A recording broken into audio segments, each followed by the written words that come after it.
Disneyland के air space में white house और कैनेडी स्पेस सेंटर जैसी सिक्योरिटी है। बिना खास इजाजत के थीम पार्क के ऊपर से उड़ान भरना मना है। सिक्योरिटी की वजह से 2003 में रेस्ट्रिक्शंस लगाए गए थे, इसलिए आपको कभी कोई हवाई जहाज या ड्रोन पार्क के ऊपर से उड़ते हुए नजर नहीं आएगा। डिज्नीलैंड के स्टाफ ने 2 अनूठे रंग बनाए हैं, जो है गो अवे ग्रीन और ब्लेंडिंग ब्लू। इन्हें खास तौर पर इसलिए डिजाइन किया गया है ताकि मेहमान इन्हें नजरअंदाज कर दें।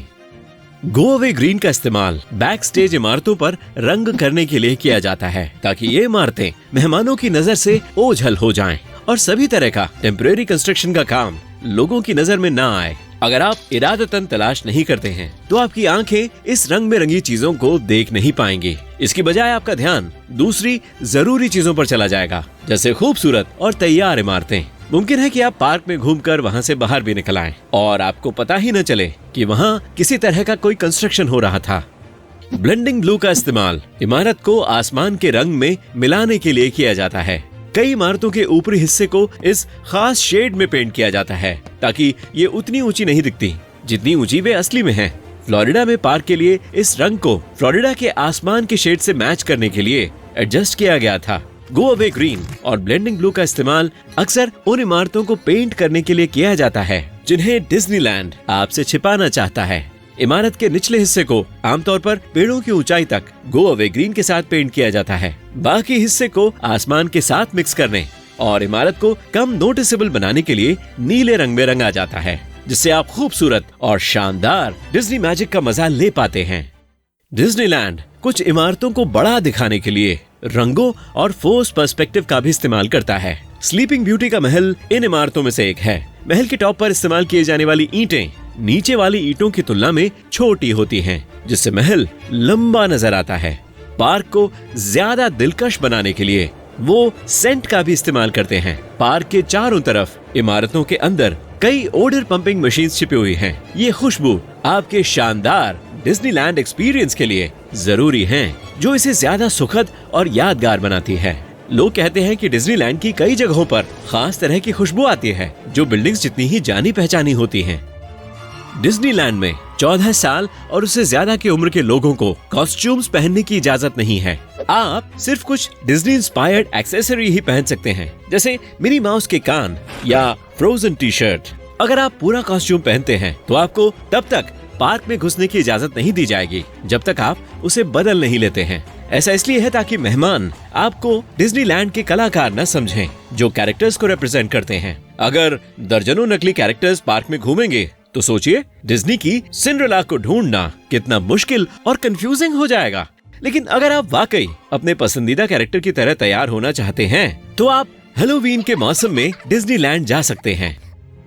इस समय के दौरान आप इस तरह घूम सकते हैं जैसे आप अभी अभी किसी डिज्नी फिल्म से बाहर निकले हैं। बस इतना याद रखें कि सेफ्टी के लिए आपकी पोशाक इतनी लंबी नहीं होनी चाहिए कि वो जमीन से बार बार टकराए या घसीटी चली जाए। इसके अलावा अगर कोई आपको डिज्नी कैरेक्टर समझ लेता है, तो आप डिज्नी कैरेक्टर होने का नाटक नहीं कर सकते हैं। आप ना ही तस्वीरें खिंचा सकते हैं और ना ही ऑटोग्राफ दे सकते हैं। डिज्नीलैंड ने सेल्फी स्टिक पर बैन लगा दिया है, तो इसे अपने साथ न लेकर आएं। बैन की गई चीजों की लिस्ट में ड्रोन, याद रखें डिज्नीलैंड के ऊपर किसी भी चीज को उड़ान भरने की इजाजत नहीं है। बड़े ट्राइपॉड और रिमोट कंट्रोल खिलौने शामिल हैं। ऐसा तब से किया गया है जब एक मेहमान ने राइड के बीच में सेल्फी स्टिक निकाल लिया था। साथ ही लोग राइड के दौरान सेल्फी स्टिक लेकर नहीं जाते, ये तो और भी अनसेफ है। बैन की गई चीजों की लिस्ट में फोल्डिंग चेयर भी शामिल हैं।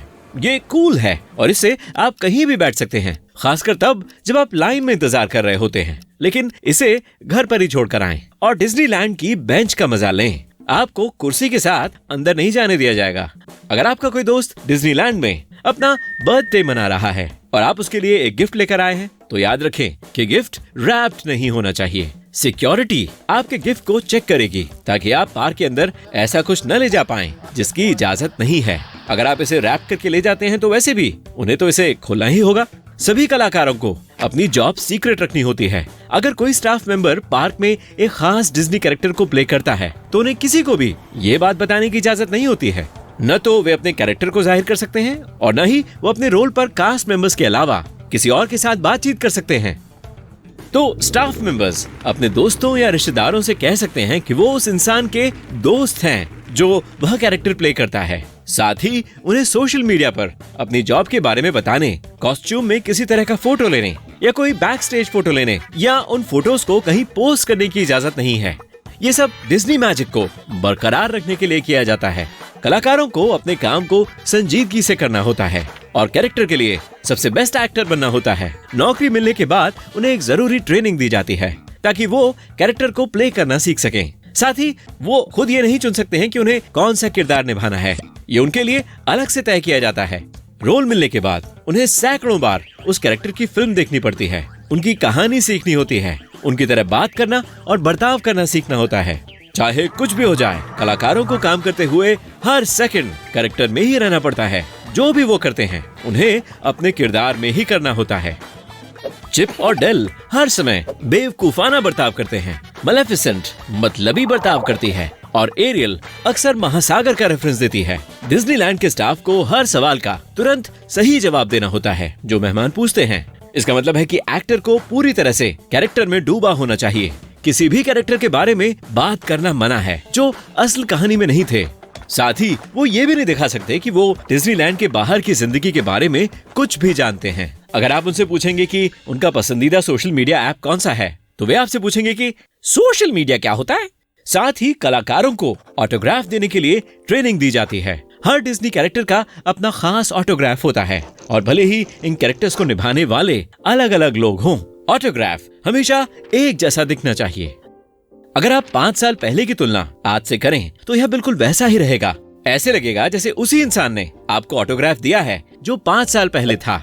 स्टाफ के लिए हर चीज को अगर कुछ मुश्किल बनाता है तो वो ये है कि एक एक्टर कई कैरेक्टर्स को निभाता है। आमतौर पर हर शख्स 2 या 3 कैरेक्टर्स को निभाता है, जिसका मतलब है कि उन्हें हर कैरेक्टर के लिए खास ट्रेनिंग से गुजरना होगा और उन्हें इतना काबिल होना चाहिए कि वो तेजी के साथ अपने रोल को बदल सकें। एक दिन आप स्वीट स्नो वाइट बनते हैं तो अगले ही दिन आप निडर और आजाद मेरिडा बनते हैं। अपने मेहमानों के एक्सपीरियंसेस को जितना हो सके मजेदार बनाने के लिए स्टाफ काफी अच्छी तरह से पार्क को साफ रखते हैं। हर स्टाफ मेंबर, चाहे वो कोई भी हो, माली, गूफी या प्रिंसेस ऑरोरा, अगर रास्ते में किसी तरह का कचरा पड़ा हुआ नजर आता है तो उन्हें इसे उठाना होता है। बेशक उन्हें यह इतनी चालाकी के साथ करना होता है कि किसी का भी इस तरफ ध्यान न जाए। और पता है क्या, उन्हें एक असली डिज्नी कैरेक्टर की तरह कचरा उठाने के लिए खास तरह की ट्रेनिंग दी जाती है। जादू को बनाए रखने और मेहमानों को खराब चीजों से बचाने के लिए एम्प्लॉय एक सीक्रेट भाषा का इस्तेमाल करते हैं। वो कई तरह के कोड इस्तेमाल करते हैं ताकि मेहमानों को कुछ भी अनचाहा सुनाई न दे। कोड 101 का मतलब है कि कुछ काम नहीं कर रहा है और कोड 102 का इस्तेमाल तब किया जाता है जब सब कुछ ठीक हो जाता है। अगर आपको कोई नायाब मेहमान कहकर आदर दे रहा है तो ज्यादा लट्टू न हो। डिज्नीलैंड में कभी कभी लोग गलत तरह से बर्ताव करते हैं और स्टाफ को उकसाने की कोशिश करते हैं, लेकिन कलाकारों को कैरेक्टर में रहना होता है, भले ही ऐसा करना कितना भी मुश्किल क्यों न हो। अगर कोई मेहमान बहुत ज्यादा परेशान और इरिटेट करता है तो स्टाफ मेंबर अपने साथियों को इस बारे में आगाह करने के लिए उन्हें नायाब मेहमान कहते हैं। इसके अलावा अगर कोई इंसान जरूरत से ज्यादा परेशान करता है तो उन्हें नरमी के साथ डिज्नीलैंड से बाहर निकाल दिया जाता है। जो लोग बुरा बर्ताव करते हैं, जैसे पावर लाइन को काटना या राइड के कुछ नियमों को तोड़ना, तो उन्हें पार्क से 1 साल के लिए बैन किया जा सकता है। ज्यादा संगीन जुर्म करने पर पार्क मैनेजमेंट हमेशा के लिए उस इंसान को डिज्नीलैंड या डिज्नी वर्ल्ड से बैन कर सकता है। डिज्नीलैंड में सभी स्टाफ मेंबर एक दूसरे को उनके पहले नाम से बुलाते हैं, लेकिन अगर एक जगह पर कई लोग काम कर रहे हैं और एक ही नाम के हैं तो इससे कंफ्यूजन हो सकता है। इसलिए अगर डिज्नीलैंड में पहले से ही एक ईशा नाम की लड़की काम कर रही है और कोई और उसी नाम की लड़की आती है तो नई लड़की को एक अलग टेम्परेरी नाम दिया जाता है। उसे काम के दौरान अपने नए नाम का टैग पहनना होगा और उसे पूरे समय इसी नाम से पुकारा जाएगा।